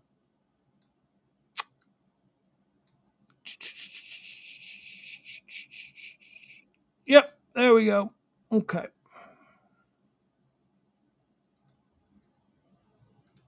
Let's see what this is all about. All right, so here we go. This is Green Day in England. Fuck America, I'm fucking renouncing my citizenship. Fucking come here.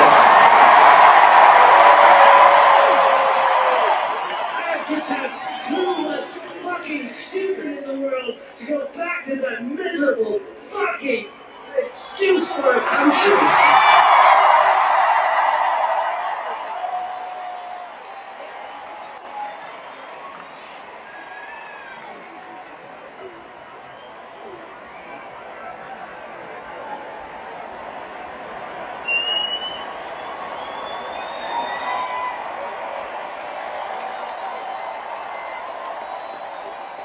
Oh, I'm not kidding. You're gonna get a lot of me in the coming days.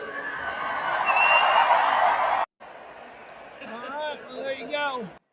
That's I'm fucking renouncing my. Billy Joe Armstrong. He's renouncing his American citizenship.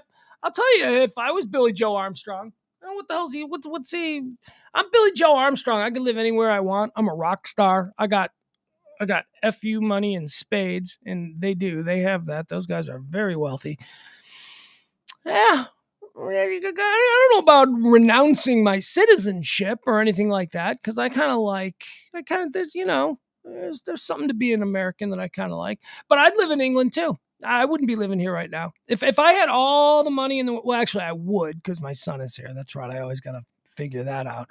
But like, if I didn't have my kid and I could live anywhere in the world, I wouldn't live in the United States. If I could live anywhere in the world, I wouldn't live where I was conceived and where I would go explore. I would go see if there are any other cool places out there. Now, that doesn't mean you hate America. No, it doesn't. It just means I got all the money in the world, and this globe is a pretty big place, and I bet you there's some really awesome places to wake up every morning, and I would like to go experience some of that. So England is 100% one of those places where I would live. I would love to live in England.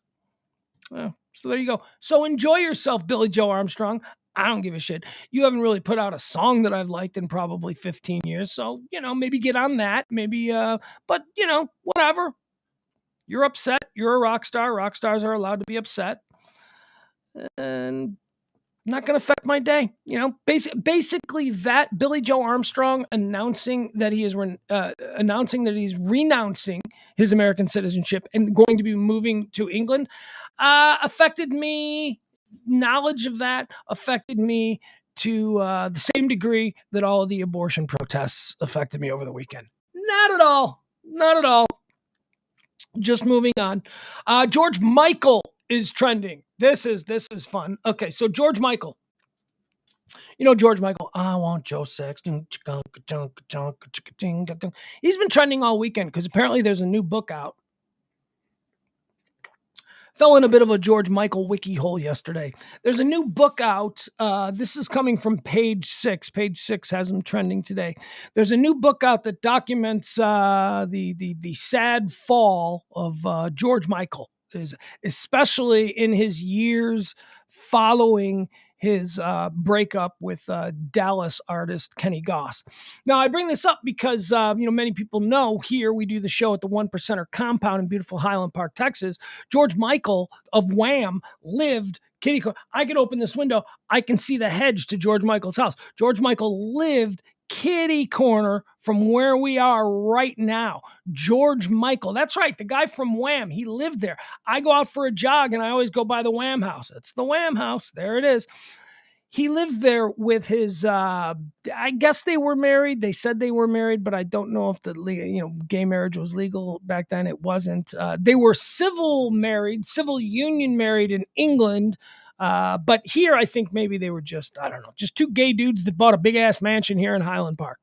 So George Michael is trending because after he broke up with Kenny Goss, who was the guy he had the house here with, who was, he's in a relationship with Dallas artist Kenny Goss for 15 years maybe? So he's in this relationship with him, and then that relationship falls apart somewhere around 2009, something like that, 2008. And then George just went out and started binging. He started engaging in all kinds of crazy, risky sexual behavior, and he got into all kinds of drugs. This all came after he lived here. It was Highland Park. It was this nice little sleepy neighborhood that kept him alive. Had he stayed here, this isn't a sleepy neighborhood, by the way. I was saying that kind of tongue-in-cheeky. But if he had stayed here, maybe he'd still be alive today. George Michael, the new book. What's the name of the book? Let's see here. So you can get it. Page 6 is reporting that, boom, boom, boom, boom. George Michael's descent into dangerous substances included the date rape drug GHB. George Michael's final years were punctuated by a harrowing descent. George Michael's final years were punctuated by a harrowing descent into illegal substances, especially the so-called date rape drug GHB. After the Careless Whisper singer finished his 25 live tour in 2008, he lived in a haze. This according to a new book. He slept until mid-afternoon, then stayed high on pot for almost every waking moment, writes James Gavin in the biography. That's not that great. I know a lot of dudes who live like that, and they're productive. They're fine. That's every bar owner I've ever known. They sleep till mid-afternoon, and then they're pretty much high all the time. George Michael, A Life is the name of the book. It's out on June the 28th. He sat at his computer, George Michael. George Michael would sit at his computer playing video games, binge watching TV, arranging GHB-fueled trysts, and he would then take midnight joints to Hampstead Heath, one of the most notable gay cruising areas in Europe. So George Michael's days after he left here, Highland Park, after he left the house, he moved back to England where he lived alone, where he played video games, binge-watched TV, smoked weed all day.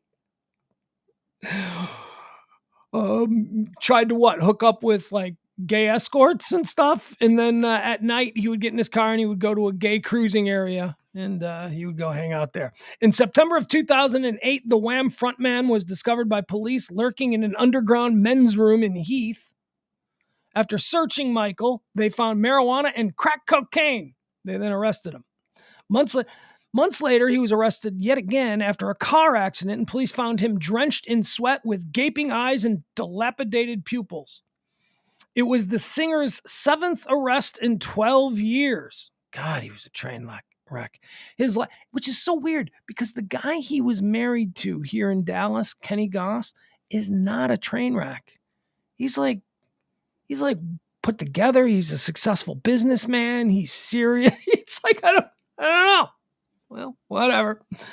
For George, GHB seemed heaven sent. Apart from fueling his sexual compulsiveness, it made a depressed and self-loathing man feel attractive.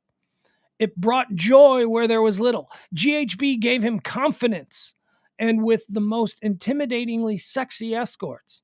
Well, how could he intimidate?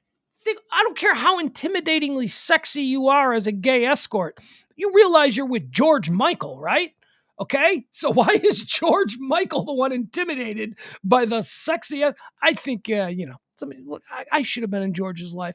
If he had only stayed here, I could put my arm around him. We'd sit in his beautiful backyard and I'd be like, George, now granted, I don't know much about the gay escort game, but they're super more nervous to be around you than you. I would have told him that. And maybe it would have extended his life a little bit. Who knows?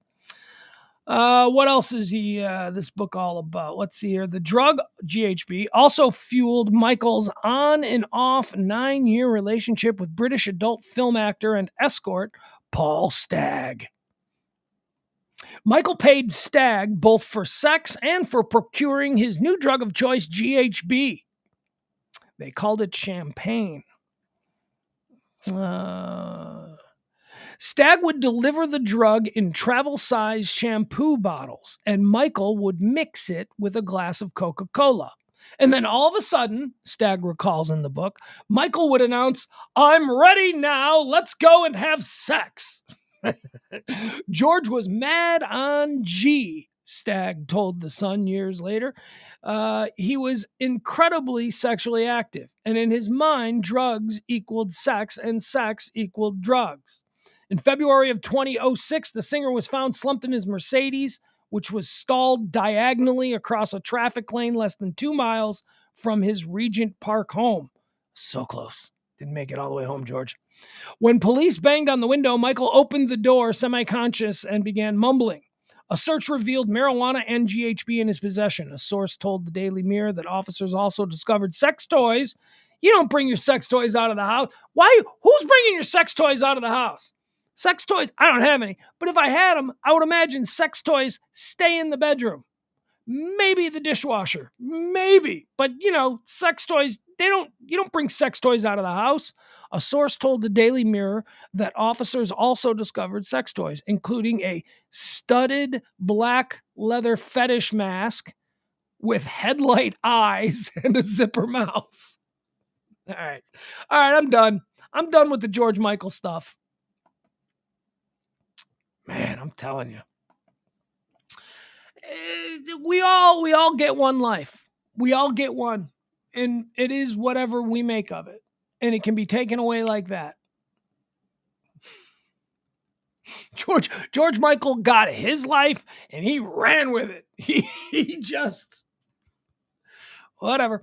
Brittany Greiner is also trending today. Brittany Greiner. Free Brittany. That's right. They've brought that hashtag back. It now pertains to Brittany Greiner and not Britney Spears. Brittany Greiner is trending because WNBA star Brittany Greiner is seen in a Russian court. Her detention has been extended until her trial. So she's not going to be able to get out before her trial. So here's what we know. Brittany Greiner is being held in prison in Russia. She's being held until she can stand trial for whatever it is that she did, weed oils or something like that. So she's got to stand trial, or she's got to stay in prison until her trial. And today she showed up. They were like, "Can she get out? Can she go home and then come back for the trial?" And they're like, "No, she can't get out. She has to stay here until the trial." And then they said, "Oh, about that, when is the trial?" And they said, "We don't know." So, indeterminate amount of time. Brittany Greiner has been sent back to her cell there in Russia. She will have to stay there until she stands trial for trying to bring weed either in or out of the country. I don't know. It's not even weed. It was weed oil, trying to get it out of the country, whatever it was. She has to stay in her cell until trial. And they have still not given any inclination of when that trial will be or whatever. So there you go. There you have it. So that's why Free Britney is trending. Brittany Greiner is trending for all those reasons. Okay, that's all we got here as far as the prepared stuff, all of the things that were trending that I actually had time to look at. Let's see what we have here. Let's see what's new. Okay, hold on. Give me a second here. Do we have something big here? No, we do not. Let me quickly run through some of the new things that have popped up. Oh, God. Oh, I'm already seeing trouble. I'm already seeing stuff that I don't want to get into. Ted Nugent. I don't want to talk about Ted Nugent. Kyrie Irving is trending. Kyrie Irving is trending at number 1 right now. Kyrie Irving has requested and received permission from the Brooklyn Nets to find sign and trade offers from other teams. Kevin Durant still hasn't spoken to Nets front office. Russell Westbrook to Brooklyn remains unlikely. Okay, this is being reported out of New York. Bremerton is trending. Bremerton is the town in Washington State, where that coach, remember we talked about that, the coach who was praying with his team. That's why Bremerton is trending. Supreme Court backs coach who lost his job over midfield prayers. What else do we have here? Carlos Santana.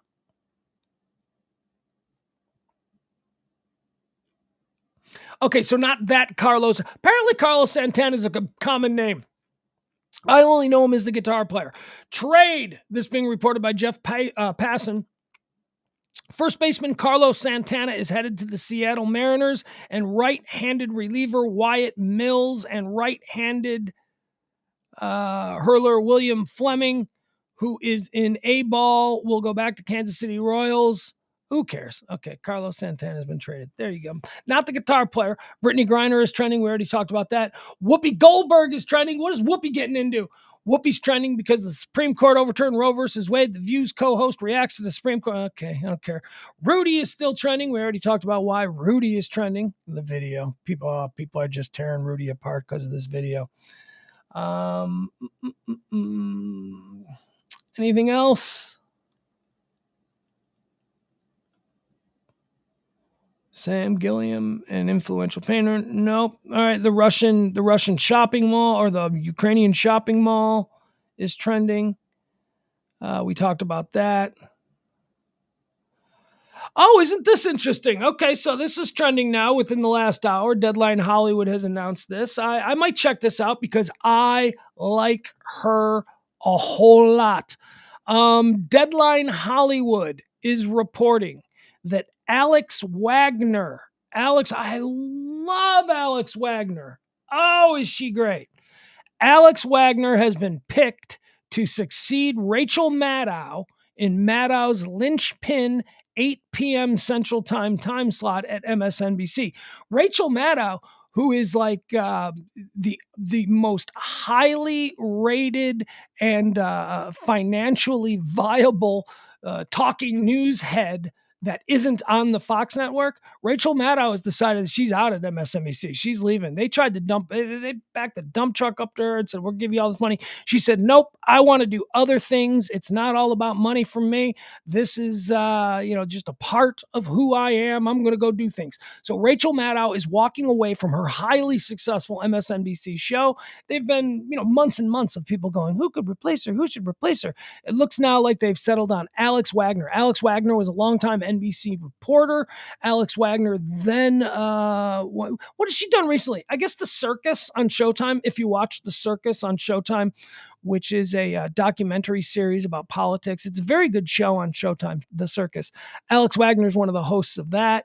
Okay, so there you go. Alex Wagner going to be taking over for Rachel Maddow at MSNBC. That's big news happening today. Ted Nugent is trending. I know, I saw it, but why not? We want to click on it, right? Let's see what old Ted is getting into. What's Ted done? Okay, I don't care. It's just people slamming Ted Nugent. I don't care. Collin Kaepernick is trending. Why is Kaepernick trending? Well, he's trending for a couple of reasons.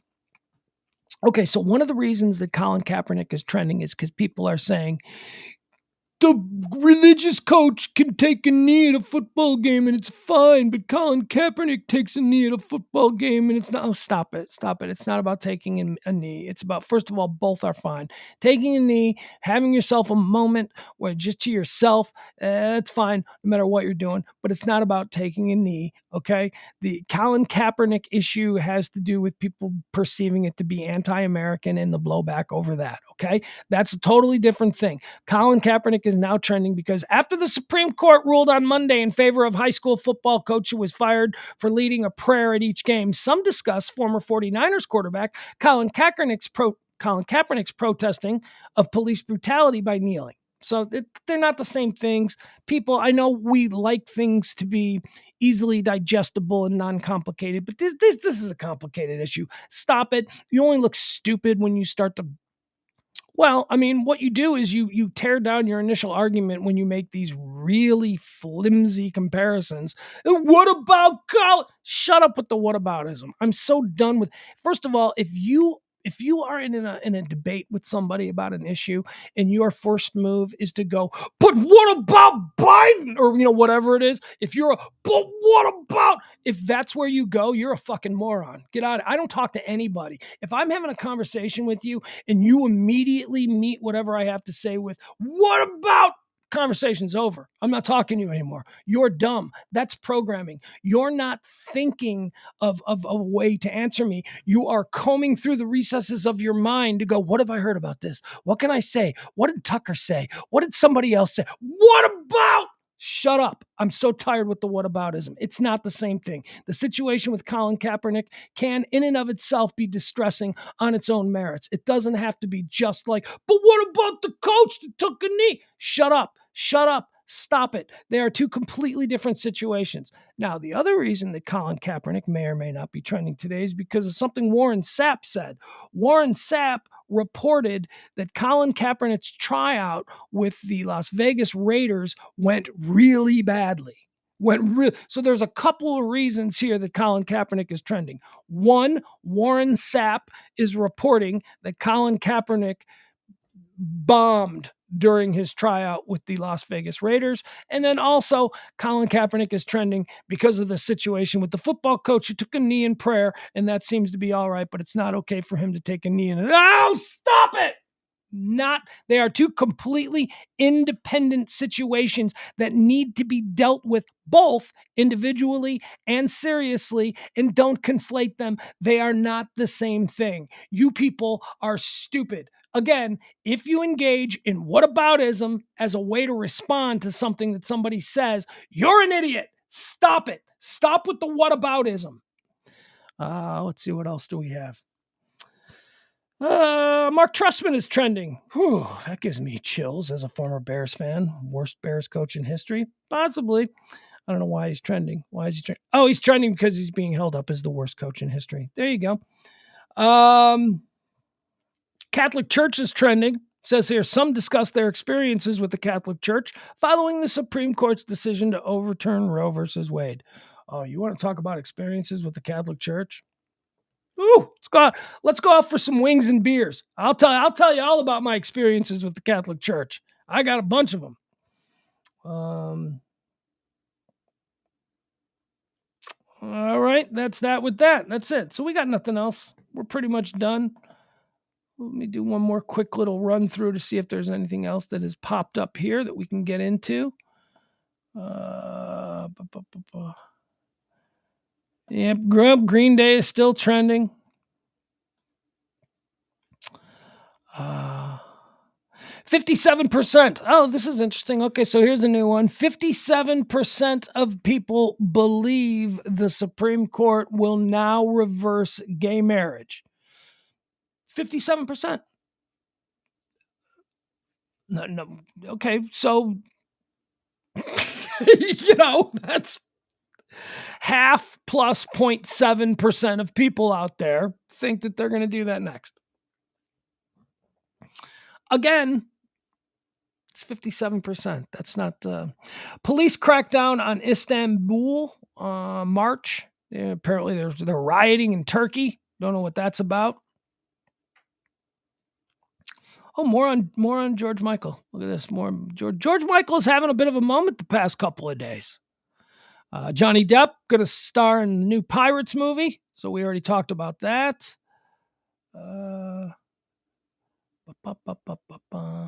Okay, that's it. Oh, Jussie Smollett. I saw this too. Apparently, Jussie Smollett appeared at some BET Awards. I have no idea what that's about. So there you go. So BET. Apparently, there are still people who can stomach Jussie Smollett. Is that really this boy? That is really upsetting. That is. Don't make this a that thing. Don't make Jussie Smollett a white-black thing. Okay, O.J. Simpson for a period of time was turned into a white-black thing. Like if you were a white person, you believed that O.J. Simpson killed those people and got away with it. But if you were a black person, you thought, no, he didn't, right? I know enough. I have enough black friends in my world over period of time since the O.J. Simpson acquittal that I know that like there's enough of them. Like, no, he totally killed them. He's a total. But it became almost like white people believe O.J. did it, black people don't. That's dangerous. Don't turn this Jussie Smollett into that. Jussie Smollett did something really ridiculous, and it's not just white people who are upset about it or who should be upset about it. Jussie Smollett pulled a scam. It got caught. It didn't work, and now he's trying to turn it into he's appearing at the BET Awards. What? Jesus. He needs to just go away. He just needs to go away. Maybe he comes back in 10 years. Maybe in 10 years, we're like, this guy, okay, I'm interested to see what he has to say. And then maybe he gets a second chance.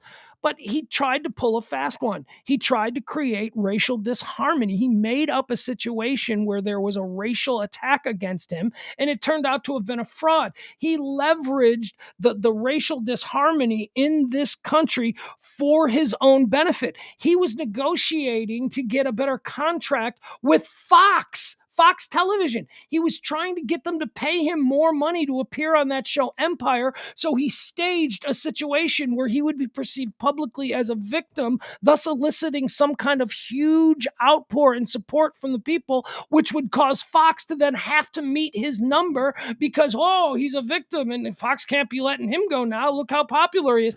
And it blew up in his face. It blew up in his face. He was a dumb guy who did a dumb thing sloppily. He got caught. He should be humiliated. He should be hiding in the shadows, but he's not. He seems to have turned this into the white man said I did that. There is just no learning with this guy. And so now he's Jussie Smollett. Jussie Smollett makes Hollywood comeback at BET Awards. No, thank you. All right, that's it. I got nothing else. That's today's day. Join us tonight. We'll come back. We're going to do Pugs and Parker proudly present Pillow Talk on the Radio Misfits podcast platform. It is a Kelly Moore Monday, hopefully. Knock on wood. Kelly will join us tonight. That's 9 p.m. Central Standard Time. Come on. Hold on.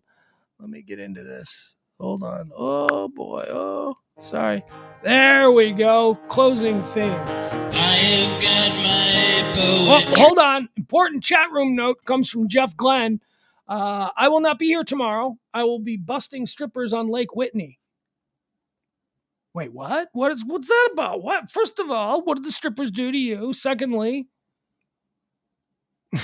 Lake Whitney sounds like a place where there'd be a number of strippers. Adam,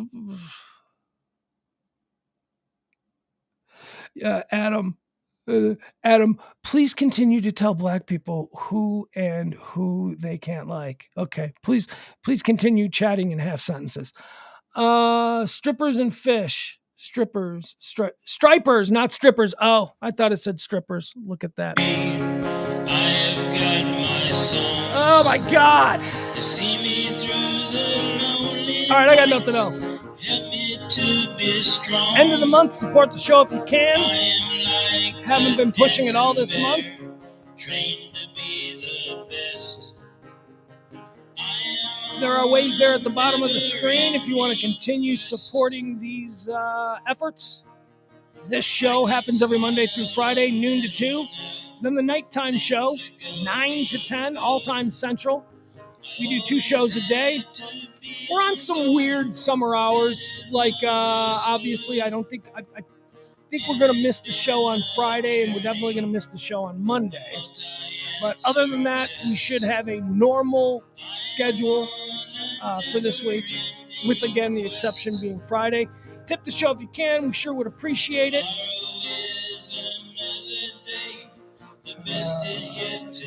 What else?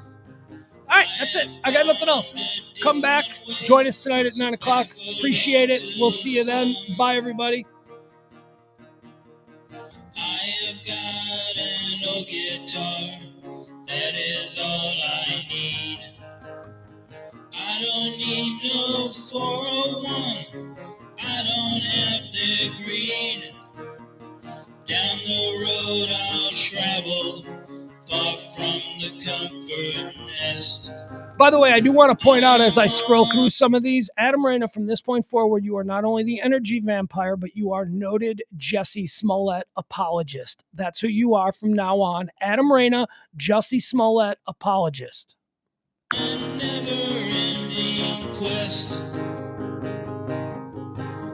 Tomorrow is another day. The best is yet to come.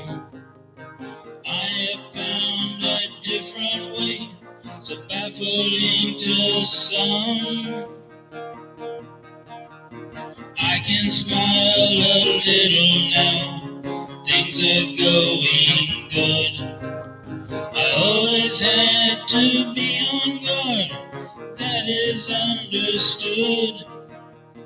Down am the road I'll travel, far from the comfort nest. I am on a never-ending quest. Will not take the bait. I am on a never-ending Because dumb does not quest. deserve my